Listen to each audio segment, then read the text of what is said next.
Hello, parents of AP Physics C students. My name is Tom Ahrensberger. I appreciate the privilege and pleasure of having your kids here to teach and to share something I'm really into. I graduated from Woodward in 1978. I took honors in AP Physics B, it was at the time here. Majored in physics at Georgia Tech, got my bachelor's and master's degrees in it, so physics has always been my thing. And I taught 1 year at Fayette County High School, but then I visited my old physics teacher here and during that year, and he offered me a job. So I came back, and I'm now in my 36th year of teaching here. Both my kids went all the way through Woodward, so I know it from kind of every direction. And I believe this is about my 33rd year, perhaps, teaching AP Physics of some form or another. So I've been doing this quite a while and enjoying it. Okay, first of all, a couple nuts and bolts things about the course. I'm pretty big into homework as a learning tool, and so I do assign these problem sets. I'm not real, generally I'm supposed to count about 20%.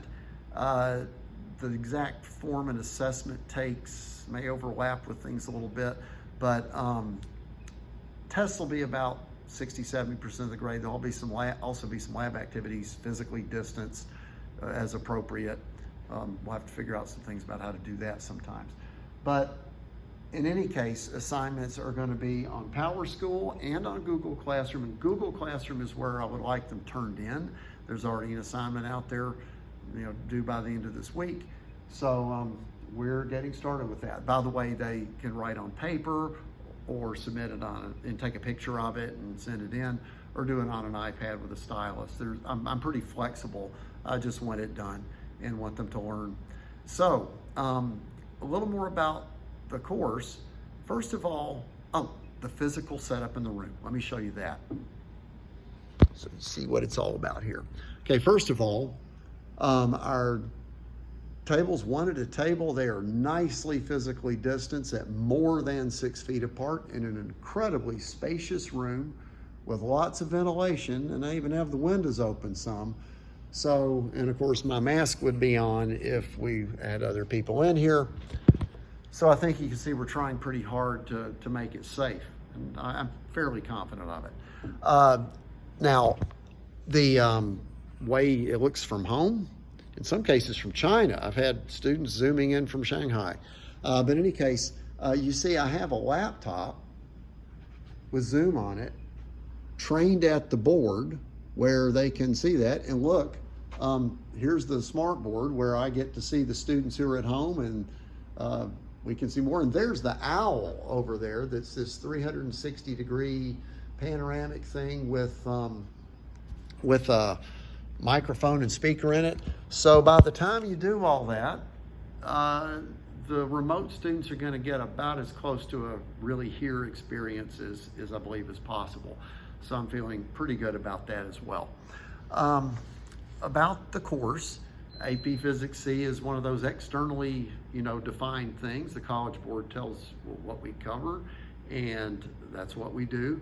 There are 2 exams. There's the mechanics exam, and there's the electricity and magnetism exam. I do want to say something about that. We cover the mechanics in the fall and the electricity and magnetism in the spring semester. It kind of divides neatly in half. And the tests are an hour and a half each and add up to the usual 3 hours of an AP. I do want to emphasize that sometimes students kind of put their eggs all in the mechanics basket and sort of overlook the electricity and magnetism, and sometimes they study more for the first one because they've had more of that. Rest assured, we're really going to learn the E&M, and they should be able to do well on both tests, and please encourage them to not just lump it all into mechanics, as sometimes they're inclined to do. In any case, this is a second-year course, so what's different for them from last year? So they had AP Physics 1 last year. What's different about AP Physics C? Well, a few things. One is the somewhat narrower, I'm not sure it's really narrow. It's a different focus on these 2 things, mechanics and electricity and magnetism. Especially new is the electricity and magnetism. But there's also the use of calculus. Now, I know most of this group has had calculus before, usually AB calculus last year.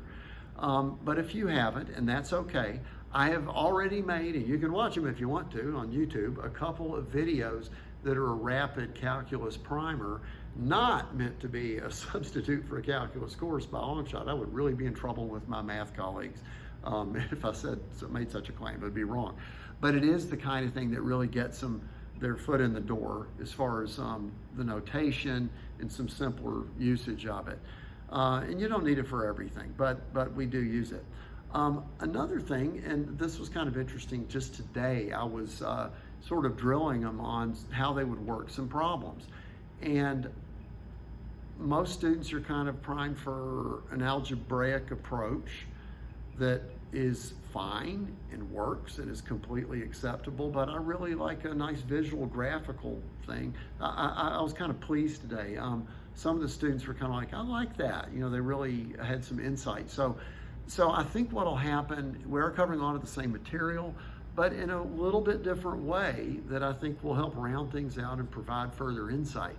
Anyway, I'm really happy to be teaching these kids at this school. It keeps me challenged and on my toes, and I like that. And I'll keep them challenged and on their toes in an eminently fair way as well. Please always feel free to contact me if you got any questions. I really want to be helpful. I want them to learn and to have success in May. So have a wonderful day, and thank you again. Bye.